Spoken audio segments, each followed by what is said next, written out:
Imagine your 12-year-old daughter calls a late-night radio love hotline on your behalf, turning your quiet life upside down. This is what happens in First-Time Callers. Aiden Valentine, a loquacious radio host from Baltimore, has left his love books behind. Then Maya, the intelligent daughter of auto mechanic Lucie Stone, calls into his show seeking dating advice for her single mother. The call unexpectedly goes viral, bringing Lucie and Aiden into the limelight. Suddenly, Baltimore and soon the internet are inspired by their story. You'll feel like you're in a modern-day Sleepless in Seattle when these two meet, filled with sparks and humor. One late night, radio host Aiden Valentine is giving advice about love on the show Heartstrings, advice he himself does not believe in. Deep down, he is soft and sweet, but romantic deceptions and family issues have forced him to doubt his fate. A bright and selfless 29-year-old auto mechanic and dedicated single mother Lucie Stone, she lives in Baltimore with her daughter Maya. She shares a close, blended family with Maya's father, Lucie's best friend Grayson, and Grayson's husband Mateo, who live in the neighborhood.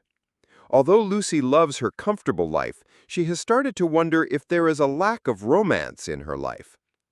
Lucie's 12-year-old daughter Maya Stone, smart, somewhat mischievous, and loving, Maya is worried that her mother has become too lonely, so she plans this radio call that changes everything. Port, Grayson and Mateo, quote, Grayson is Maya's father and Lucie's old friend, quote, now married to Mateo, port. Together they co-parent Maya harmoniously, forming a drama-free village that lovingly surrounds Lucie and Maya. Port.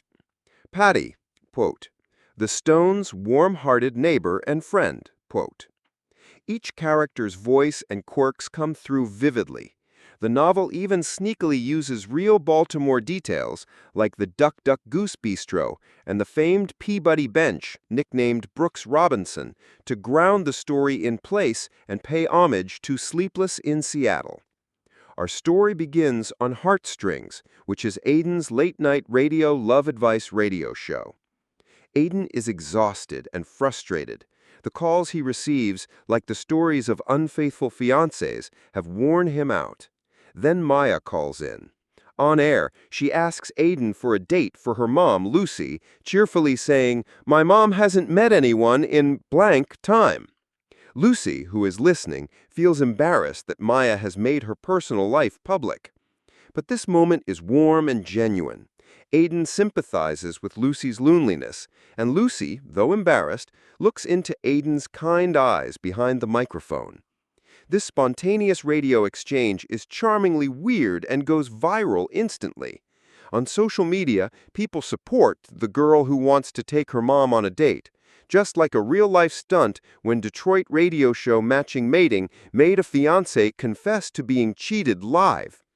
Similarly, Lucie's story becomes sensational overnight.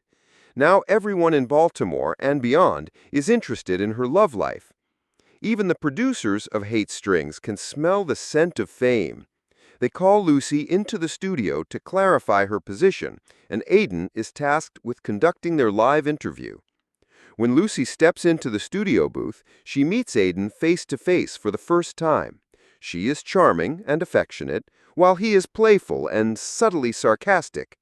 Aiden asks tough questions, like, Lucie, do you really think you've got everything? And Lucie answers honestly, acknowledging that she is content but curious about what more is possible. Their chemistry can even be felt through the radio microphone. They quickly become co-hosts, planning to take Lucie on a journey for love, essentially a radio-supported dating campaign. The book includes numerous transcripts of radio calls and comments from listeners, making us feel like the audiences in Baltimore connecting with the characters. Borison cleverly has imagined social media snippets and Heartstrings feedback appearing, so you really get the sense that the town is listening. In the next few chapters, Lucie agrees to a series of dates organized by Aiden and the show's team, all to give her a happy ending that the city desires. Think classic rom-com montage with a cozy twist from Borison. We see Lucie on blind dates and speed dates, each attempt becoming more hilariously awkward than the last. For example, she has a mishap during a date in an arcade where they face their embarrassment. Yes, there's a hot skee-ball moment. And they even have a heated debate about whether pineapples should be on pizza. This novel knows how to make anything romantic. Even arguing about pizza becomes a playful battleground.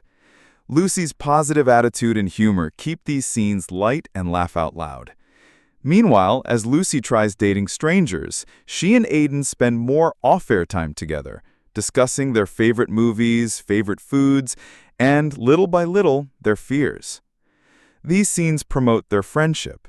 Their conversation is excellent, they flirt with each other, and a gradual spark of attraction begins to burn. Strange pet names, such as teddy bear, cinnamon bread, in their mind, come up for Lucie's Aiden, and readers may feel the tension mounting. Aiden, who thought he would never want love, finds himself smiling when Lucie sends him the lyrics of a funny song or comes to leave a self-made pie. Halfway through, it's clear to the reader that these two are falling in love. Throughout, Lucie leans on her found family for support. Scenes at Grayson and Mateo's house show a warm, comfortable co-parenting home. Maya does homework in the backyard, while Patty bakes cookies. Everyone adores Lucie and gently coaches her on how to date. Grayson and Mateo playfully tease Lucie, such as, "So, you're not dating anyone, eh?" But they're also genuinely happy to see their friend take this brave step. These family scenes are heartwarming and emphasize one theme of the book. Love isn't just romantic, it's also the love of a community that rallies around you. It is clear that no romantic endeavor is complete without obstacles on the road. For Aiden and Lucie, the biggest conflict is internal distraction. Aiden still believes that he has damaged the broken goods. "I am not good enough for Lucie," he thinks. When Lucie talks about fancy dates or fairy tale endings, he often feels incapable of living up to her grand romantic dreams. Analysts note how reliably Borison shapes his print. Even when he and Lucie acknowledge their feelings, he still doesn't feel like he can give her what she needs, which makes him truly hesitate in pursuing her. Meanwhile, Lucie is torn between embarrassment and pride. She can't tell whether all this pressure is really for her or just a publicity stunt from the show. The most dramatic moment comes when a radio segment accidentally airs something misleading, or a rival radio station tries to one-up heartstrings. Maybe Aiden's words to a caller are taken out of context, making it seem like he's mocking Lucie. Or perhaps one of Lucie's disastrous dates is broadcast live, and Lucie feels humiliated. Whatever the trigger, Lucie decides to step back, questioning whether this radio fairy tale is what she really wants. A public misunderstanding leads to a quick breakup on air. Aiden, feeling hurt, removes his headphones, and Lucie, in tears, storms out of the studio. Listeners are stunned. The town is suddenly divided, gossiping and tweeting about what went wrong. Think of a real-life parallel. Remember how people rallied around that viral Detroit radio scandal when a groom was caught confessing to an affair live on air? Here, everyone on social media is weighing in on Lucie and Aiden's drama. This conflict plays out with the pacing of a 90s rom-com climax. Lucie retreats home and ponders whether she actually needs love right now. Doesn't she already have a happily ever after with her family? Aiden sulks at the radio station, where his old boss or co-host, maybe a wise coworker, possibly named Huey or Layla as hinted in Google previews, gives him the wake-up call he needs. Eventually, both realize how much they genuinely care for each other beyond the radio gimmick. In the end, Lucie and Aiden come clean. A heart-to-heart happens at a meaningful Baltimore landmark, the iconic Peabody Institute bench nicknamed Brooks Robinson, a nod to Sleepless in Seattle. Aiden admits he was scared, but he truly fell for Lucie exactly as she is. Lucie, realizing she does want love, confesses she cares more about him than any fairy tale ending. The radio cameras might be rolling, of course, there's a final on-air moment, but this time they embrace it fully. The crowd cheers, Baltimore's new radio couple has finally come together. The novel ends with a warm epilogue. A year later, Lucie and Aiden are happily together. Yes, there's a cute "What We're Listening to Now" snippet, Cisco's thong song, of all things, hints at their playful side. Maya beaming at her mom's side, Grayson and Mateo giving high fives, and even Patty dancing in the background. It's the town's very own happily ever after. The universe aligning theme that reviewers loved comes full circle, as if fate used a radio signal to bring two people together.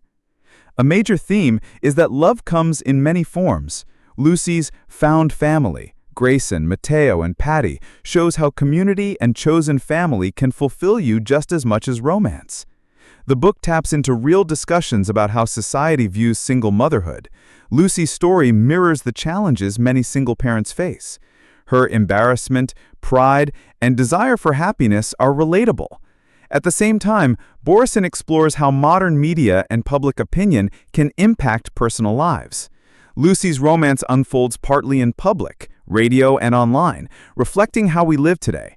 Moments can go viral in seconds, and strangers can become voices of encouragement or criticism. Its heartfelt characters and quirky humor make it a perfect cozy read or listen.